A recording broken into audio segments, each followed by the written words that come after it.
BBC বাংলার সান্ধ্য অধিবেশন প্রবাহতে আপনাদের স্বাগত। আজ আপনাদের সাথে লন্ডন স্টুডিও থেকে আছি মানসী বড়ুয়া। বাংলাদেশের সর্বশেষ গুরুত্বপূর্ণ আপডেট সংবাদে আপনাকে স্বাগত। শুরুতেই সংবাদ শিরোনাম, পরে বিস্তারিত। প্রথমেই জানাবো আমাদের হাতে থাকা সর্বশেষ গুরুত্বপূর্ণ সবথেকে তাজা আপডেট সংবাদ। ধানমন্ডি ৩২ নম্বরে আবারও উত্তেজনা, পুলিশের ৩ গাড়ি ভাঙচুর করল বিক্ষুব্ধ ছাত্র জনতা। সেখানে দফায় দফায় সংঘর্ষ চলছে। রাজধানীর ধানমন্ডি ৩২ নম্বরে পুলিশের ৩টি গাড়ি ভাঙচুর করেছে বিক্ষুব্ধ ছাত্র জনতা। এতে পুলিশের গাড়িতে থাকা বেশ কয়েকজন পুলিশ সদস্য আহত হয়েছে। অবস্থায় সেনাবাহিনী ও পুলিশের সঙ্গে দফায় দফায় সংঘর্ষ চলছে। সেখানে বেশ কয়েকটি ককটেল বিস্ফোরণের ঘটনা ঘটেছে। আজ রাতে দফায় দফায় সেখানে সেনাবাহিনী ও পুলিশের সঙ্গে শিক্ষার্থীদের সংঘর্ষ চলছে।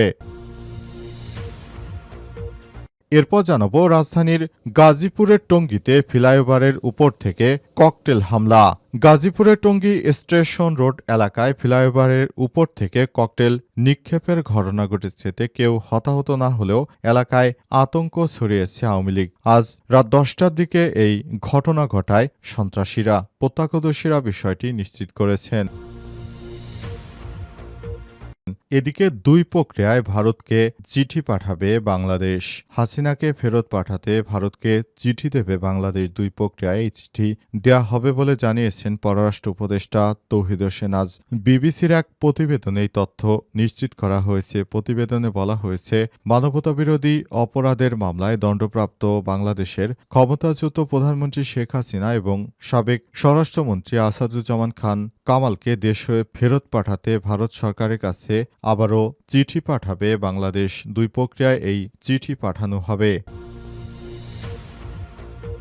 জানাবো গভীর রাতে মোটরসাইকেলে এসে বাসে আগুন দিল আওয়ামী দুর্বৃত্তরা। রাজধানীর বিভিন্ন স্থানে বাসে আগুন দিয়েছে দুর্বৃত্তরা। এরই মাঝে সাভারে, গাজীপুরে, এছাড়াও মিরপুর এলাকায় এবং চট্টগ্রাম সহ দেশের বিভিন্ন জায়গায় বাসে আগুন দিয়েছে আওয়ামী লীগের সন্ত্রাসীরা। আগুন নিয়ন্ত্রণে ফায়ার সার্ভিসের সদস্যরা কাজ করছে। এ পর্যন্ত রাজধানী ঢাকা সহ দেশের বিভিন্ন জায়গায় আওয়ামী সন্ত্রাসীরা অন্তত ৫০টি বাসে আগুন দিয়েছে। এবং সর্বশেষ জানাবো রায় প্রকাশের পর আল্লামা মামুনুল হক বললেন, হাসিনা লেডি ফেরাউন হাজার হাজার মানুষের মায়ের বুক খালি করেছে। বাংলাদেশ খেলাফতে মজলিসের আমির আল্লামা মামুনুল হক বলেছেন, ১৫ বছর আওয়ামী ফ্যাসিবাদী লেডি ফেরাউন হাসিনা বাংলাদেশের ঘরে ঘরে হাজার হাজার মানুষের মায়ের বুক খালি করেছে। প্রতিনিয়ত মানুষকে রাষ্ট্রযন্ত্র ব্যবহার করে হত্যা, খুন এবং অসংখ্য মানুষকে বিভিন্নভাবে নির্যাতন করেছে। অবস্থায় কোনোভাবেই তিনি ছাড় পাবেন না। প্রিয় দর্শক, এতক্ষণ শুনছিলেন সংবাদ শিরোনাম, এবারে বিস্তারিত। তবে তার আগে বন্ধুরা, অনুরোধ থাকবে এই সংবাদটিতে একটি লাইক দিন। এই চ্যানেলে আপনি নতুন হয়ে থাকলে আমাদের সংবাদটি দেখতে দেখতে চ্যানেলটি সাবস্ক্রাইব করে রাখুন। কমেন্ট করে বন্ধুরা আপনার মূল্যবান মতামত জানিয়ে দিন আপনি বিশ্বের কোন দেশ থেকে বা বাংলাদেশের কোন স্থান থেকে আমাদের সংবাদটি দেখছেন এবং শুনছেন। আর বন্ধুরা, সংবাদটি আপনার সোশ্যাল মিডিয়া ফেসবুকে শেয়ার করে বন্ধুদেরও দেখার সুযোগ করে দিন। গাজা যুদ্ধে আপনি যদি নিরীহ ফিলিস্তিনিদের ভালোবেসে থাকেন, কমেন্টে ইয়েস লিখে বিশ্ববাসীকে জানিয়ে দিন। এবারে বিস্তারিত। ধানমন্ডি ৩২ নম্বরে আবারও উত্তেজনা, পুলিশের ৩ গাড়ি ভাঙচুর, আগুন। ধানমন্ডি ৩২ নম্বরে পুলিশের ৩টি গাড়ি ভাঙচুর করেছে বিক্ষুব্ধ ছাত্র জনতা। এতে পুলিশের গাড়িতে থাকা বেশ কয়েকজন আহত হয়েছে। এছাড়াও গাড়ির কাছে কয়েকটি আন্দোলনকারীও আহত হয়েছে। সোমবার ২৭ নভেম্বর রাত ৮টার দিকে এই ঘটনা ঘটে। এদিন সকাল থেকে রাজধানীর ধানমন্ডি ৩২ নম্বরে শেখ মুজিবুর রহমানের বাড়ির অবশিষ্ট অংশ ভাঙতে জড়ো হন বিক্ষুব্ধ জনতা। বেলা বাড়ার সঙ্গে সঙ্গে মানুষের উপস্থিতিও বাড়তে থাকে। দুপুরের দিকে তারা দুটি এক্সকাভেটর দিয়ে ধানমন্ডি ৩২ নম্বরে যান, কিন্তু আইনশৃঙ্খলা রক্ষাকারী বাহিনীর বাধার কারণে তারা শেখ মুজিবুর রহমানের বাড়ির অবশিষ্ট অংশ ভাঙতে পারেনি।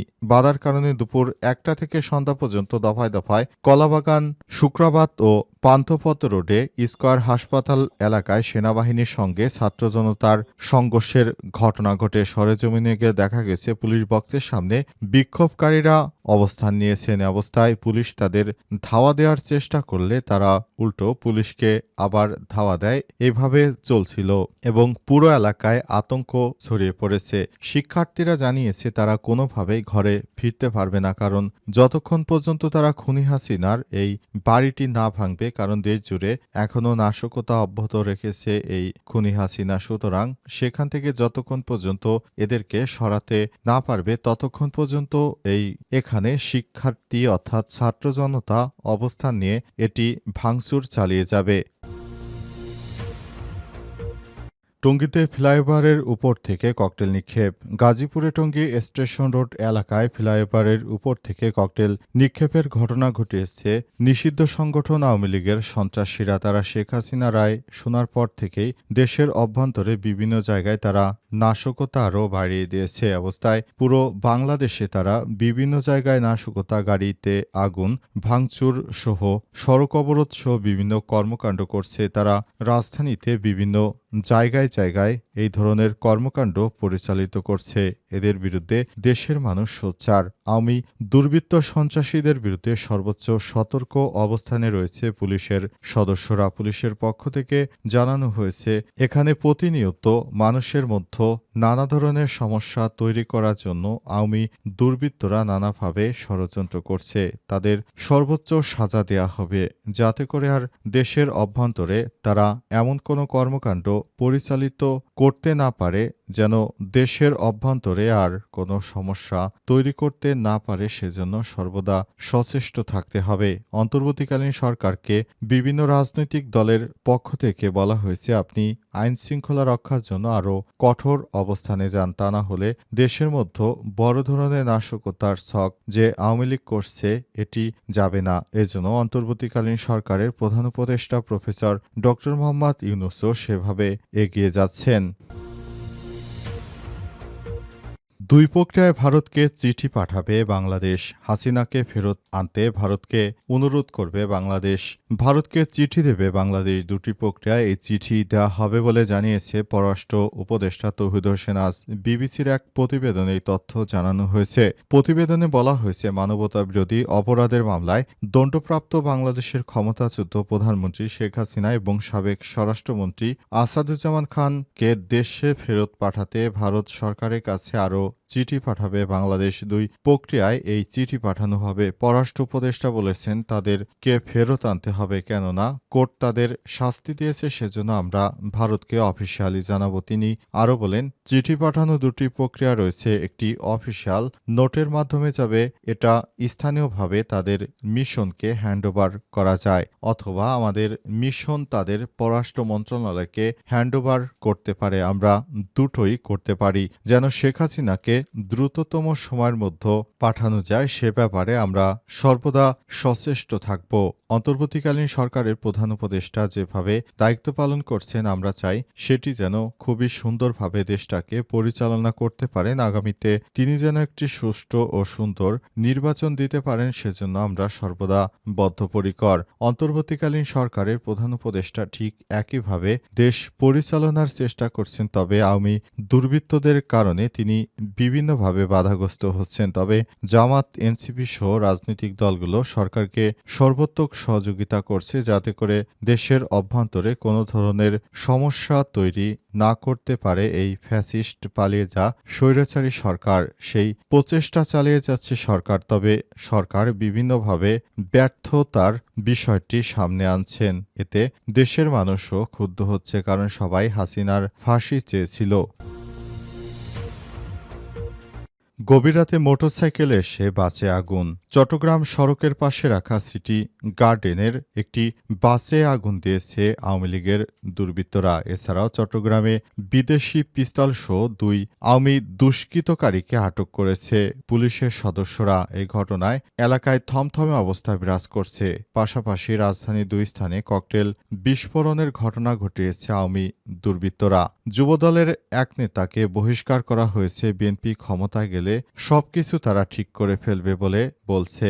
আজ ফায়ার সার্ভিসের নিয়ন্ত্রণ অফিসার এর কক্ষ থেকে বিষয়টি নিশ্চিত করা হয়েছে। চট্টগ্রামে সড়কের পাশে রাখা সিটি সার্ভিসের একটি বাসে দুর্বৃত্তরা আগুন দিয়েছে।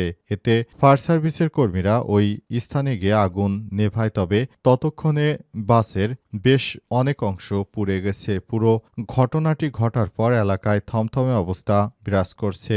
শেখ হাসিনা রায়কে কেন্দ্র করে পুরো দেশ জুড়ে নানা জায়গায় অস্থিতিশীল পরিস্থিতি তৈরি হয়েছে এবং রাজধানীর বিভিন্ন জায়গায় এসব অস্থিতিশীলতার জন্য সবাই প্রতিনিয়ত সেখানে অবস্থান করছে এবং দুর্বৃত্তদের বিরুদ্ধে সারা দেশ জুড়ে মানুষ এখন সোচ্চার হয়েছে, যাতে করে সন্ত্রাসীরা এখন আর কোনো ধরনের নাশকতা চালাতে না পারে। সেজন্য সর্বদা সবাই সচেষ্ট এবং সতর্ক অবস্থানে রয়েছে, যাতে করে দুর্বৃত্তরা আর কোনো কিছুতে আগুন দিতে না পারে।